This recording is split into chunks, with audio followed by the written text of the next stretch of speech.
manually by pulling downward on the ventilation bar.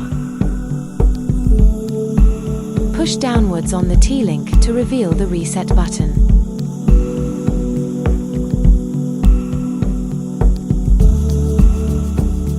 Press and hold the reset button for 10 seconds.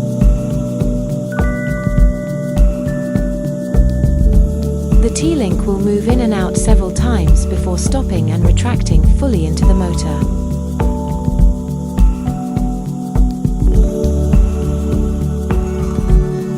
Close the window manually, ensuring the ventilation bar is fully closed.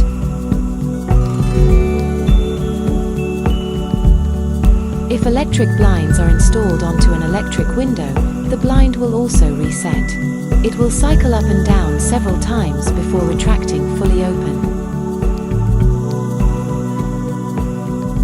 Locate the pairing button on the bottom of your wall switch.